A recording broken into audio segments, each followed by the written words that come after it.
کہ یار واقعی یا تو آپ آلٹرنیٹ پیش کرو متبادل. خام خامے اعتراضات کرنا یہ انگلی توڑنا ہے کہ نہ ادھر کے رہے نہ ادھر کے. تو ہم انجینئر سے بھی کہتے ہیں یا تو کوئی صحیح بزرگ پیش کر دو ہمارے سامنے, آج کے دور کے کچھ 25-30 بزرگوں کے نام بتا دو. غامدی صاحب سے ہم کہتے ہیں اور کوئی 25-30 اچھے اسکالرز کے نام بتا دو جو 100% اسلام کو سمجھتے ہوں. اور ایتھیس سے ہم کہتے ہیں کہ یار اسلام بھی غلط, عیسائیت بھی غلط, یہودیت بھی غلط, سب غلط ہو گئے, تو صحیح کیا ہے؟ پھر صحیح اور غلط کی ڈیفینیشن کیا ہے؟ کوئی تم ہمیں بتا دو جو عقل کے معیار پہ پورا اترتا ہو. تمہارے پاس تو کوئی راستہ سرے سے ہے ہی نہیں, کیونکہ عقل رہنمائی کر ہی نہیں سکتی بہت ساری چیزوں میں. تو تم بلا وجہ حضرت عیسیٰ پیدا نہیں ہوئے تھے, یہ کیا ہے؟ انگلی توڑنا. بلا وجہ بیٹھ کے کیا کرنا؟ انگلی توڑنا. اور کوئی ایسی شخصیت گزری نہیں ہے, بیکار قسم کی فضول قسم کی باتیں. اور اس کے اخلاقی نقصانات کتنے ہیں. انسان کو آپ نے مان لیا اتفاق سے پیدا ہوا ہے, تو اتفاق سے پیدا ہونے کا مطلب اس کا کوئی ویژن نہیں ہے, پھر سارے کام اتفاق سے ہی کرے, یہ جو جس وقت بن پڑے کر لے. جس کا کوئی انسانوں میں اگر ہدف بنانا پڑتا ہے, لائف کا پرپز کیا ہے, آپ کا ویژن کیا ہے, یہ نہیں بناؤ گے آپ ڈپریشن کے مریض بن کے مر جاؤ گے, آپ پاگل ہو جاؤ گے, آپ کو پتہ ہی نہیں ہے صبح اٹھ کے میں نے کرنا کیا ہے. یا تو آپ ہوس کے پجاری بن جاؤ گے, نفس کے غلام, بس شہوتیں پوری کرنی ہے میں نے, ہر آنے والا دن پہلے سے زیادہ لذت میں گزرے. تو یہ انسانوں کا ویژن نہیں ہو سکتا, اس سے تعمیری سوچ پیدا نہیں ہو سکتی. تو پھر تعمیری سوچ کیسے پیدا ہوگی آپ بتاؤ؟ ان کے پاس کوئی راستہ نہیں ہے. اور میں بار بار یہ بیان بھی میں کر چکا ہوں, لیکن ابھی موضوع آیا تو میں پھر دوبارہ کر رہا ہوں کہ باطل فرقے کو پہچاننا, یاد رکھو 2 منٹ کا کام ہے, زیادہ لمبی چوڑی بحث نہیں کرنی پڑتی باطل سے. باطل جب آپ پر اعتراضات کرے نا, تو ان اعتراضات کے جوابات میں نہیں پڑو. آپ بولو ان اعتراضات کی بنا پر میرا مسلک ہو گیا غلط, لیکن تو اگر مجھ پہ 10 اعتراض کر رہا ہے نا, تو جس مذہب کی طرف مجھے دعوت دے رہا ہے اس پہ 10,000 اعتراضات ہیں, تو ان کا جواب دے دے تو میں تیرے مسلک کو قبول کر لوں گا, تیرے مذہب کو قبول کر لوں گا. مثلا ہندو یہ اعتراض کرتے ہیں کہ مسلمان بقرعید میں جانور ذبح کر کے ظلم کرتے ہیں, اسلام کا یہ حکم صحیح؟ بولو بھائی نہیں ہے. فرض کرو مان لیا صحیح نہیں ہے. میرے پاس اگر کوئی ہندو آئے گا نا, کہے گا اسلام کا یہ حکم ٹھیک نہیں ہے کہ جانوروں کو کاٹ رہے ہو, ظلم کر رہے ہو. میں کہتا ہوں فرض کرو اللہ نہ کرے یہ اسلام پر اعتراض صحیح ہے, میں اسلام اللہ نہ کرے نقل کفر نباشت میں اسلام چھوڑتا ہوں, لیکن مجھے پھر یہ ثابت کرو کہ تو جس مذہب کی دعوت دے رہا ہے مجھے, اس مذہب میں اس سے بڑے بڑے اعتراضات نہیں ہیں. اگر اسلام کی طرف ایک انگلی اٹھ رہی ہے تو آپ کے مذہب کی طرف 20 انگلیاں اٹھ رہی ہیں. سب سے پہلے میں یہاں سے بات شروع کروں گا کہ میں گائے کاٹتا ہوں اللہ کے حکم پہ, میں اللہ کی عبادت کرتا ہوں. تمہاری عبادت کہاں سے شروع ہوتی ہے؟ پتھروں کے معبود سے. تو میں پتھر کے سامنے کیسے جھکوں بھائی؟ اس کی کیا دلیل ہے بھائی؟ میں گائے کے پیشاب کو مقدس کیوں سمجھوں؟ اس کی کیا دلیل ہے؟ میں گائے کو اپنی ماں کیوں بناؤں؟ اس کی کیا دلیل ہے؟ دودھ تو بھینس کا دودھ زیادہ پیا جاتا ہے. میں نے تو بکری پالی ہوئی ہے بھائی, مجھے تو وہ دودھ پلا رہی ہے. ہمارے ایک رشتے دار تھے وہ شپ میں نا, تو وہ ان سے کسی ہندو نے کہا کہ آپ دیکھیں نا گائے اتنی دودھ پلاتی ہے, آپ گائے کا دودھ نہیں پیتے؟ انہوں نے کہا نہیں میں تو بکری کا پیتا ہوں. حالانکہ وہ پیتے نہیں تھے, لیکن ایک مثال تھی. اس کا مطلب میں بکری کی عبادت کروں پھر؟ اور جتنا ہم دودھ پیتے ہیں اس سے زیادہ خدمت تو ہماری اور بھی مخلوق کرتی ہے. وہ مخلوق ہماری, بہت ساری مخلوق اور اس سے زیادہ خدمتیں کر رہی ہے ہماری. تبھی تو جو جھوٹے خداؤں کے قائل ہیں ان کا پھر ایک خدا نہیں ہے. کبھی وہ ستاروں کی پوجا کرتے ہیں, کبھی وہ روٹی کی عبادت کرتے ہیں, کبھی کس کی. تو اللہ نے تو ہمیں اس کنفیوژن سے نکال دیا کہ بھائی یہ ساری تمہاری خدمت کے لیے میں نے لگائے ہیں, یہ اپنی مرضی سے تھوڑی کر رہے ہیں تمہاری خدمت. ارے گائے اپنی مرضی سے تھوڑی خدمت کر رہی ہے, بیل اپنی مرضی سے کر رہا ہوتا نا تو نہیں کر رہا ہوتا. وہ کہتا میں کیوں ہل کے آگے, مجھے کیوں جوت رہا ہے صحیح مجھے کیوں لگا رہا ہے, میں اتنا پاورفل اتنا طاقتور, میں ہل کیوں چلاؤں. اس کی آنکھوں میں پٹی باندھ لو, 24 گھنٹے گھومتا رہے گا. کولو کا بیل ہوتا ہے نا, گھومتا رہے گا. وہ اپنی مرضی سے تھوڑی, اس کو تو خدا نے ایسا بنایا کہ اس میں کھوپڑی رکھی نہیں, اس کو مسخر کر دیا ہمارے لیے کہ انسان تیری آنکھوں پہ کالی پٹی باندھے گا اور تجھے پش کرے گا, تو سمجھے گا لانگ روٹ پہ نکلا ہوں میں, وہ سمجھے گا آج میں کراچی ٹو پشاور جا رہا ہوں میں, وہ یہی سمجھ رہا ہوتا ہے, تبھی اس کی پٹی باندھتے ہیں. اور ایک بیل وہ لگا دیتے ہیں تاکہ مالک کو پتا چلے کہ یہ چل رہا ہے, وہ چلتا رہتا ہے, وہ جب آنکھ کھلتی ہے یار میں وہیں کا وہیں کھڑا ہوا ہوں ٹھیک ہے. تو بیل اپنی مرضی سے تھوڑی یہ کر رہا ہوتا ہے. ہم مچھلیاں کھاتے ہیں, مچھلی اپنی مرضی سے تھوڑی ہمارا نوالا بنتی ہے, تو یہ سب اللہ کی قدرت ہے, اللہ نے ان کو ہمارے لیے مسخر کیا. تبھی تو قرآن نے کہا لا تسجدوا للشمس ولا للقمر. بہت سے لوگ سورج اور چاند کو سجدہ کرتے ہیں کہ سورج اتنی خدمت, سب سے زیادہ خدمت تو سورج کر رہا ہے. سورج اگر روشنی برسانا بند کر دے تو گائے بھی دودھ نہیں دے گی, گائے کو کھانے کو ہی نہیں ملے گا, پودے ہی نہیں اگیں گے, اور اگر دودھ دے گی بھی تو اس دودھ سے وٹامن ڈی اور کیلشیم نہیں بنے گا, کیونکہ دودھ ہڈیوں کا جزو بدن اس وقت بنتا ہے جب ہڈیوں کو دھوپ بھی ملے. ڈاکٹر کہتے ہیں نا کیلشیم کی کمی وٹامن ڈی کی کمی سے ہوتی ہے.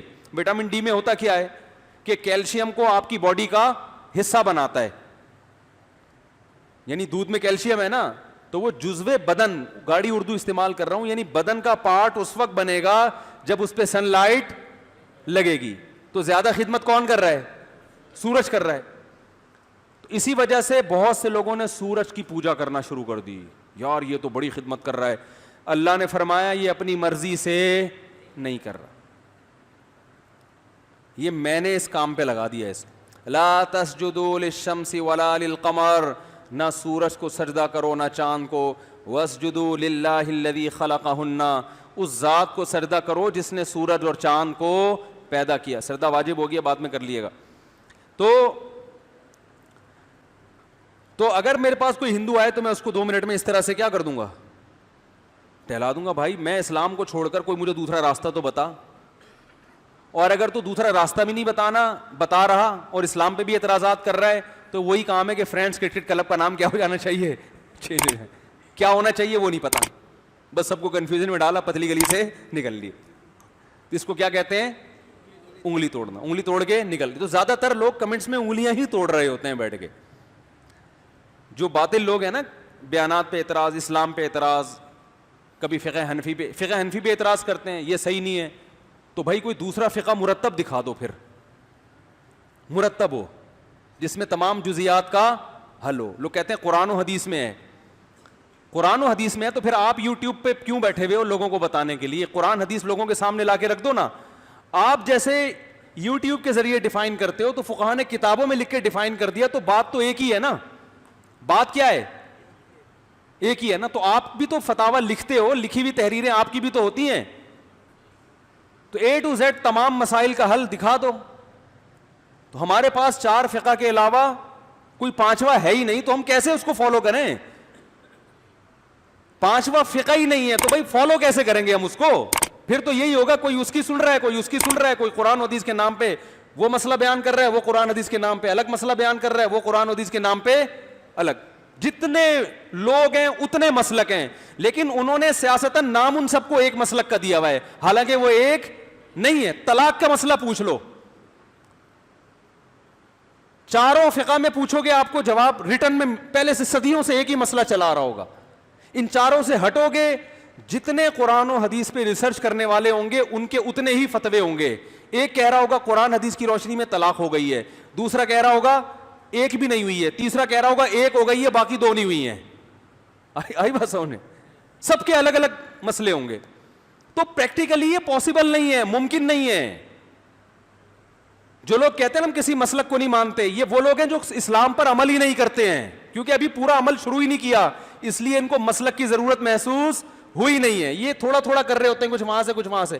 پورا اسلام کو فالو کریں گے تو ان کو ضرورت پڑے گی پراپر کسی مسلک پہ چلیں جس میں تمام مسائل کا حل موجود ہو.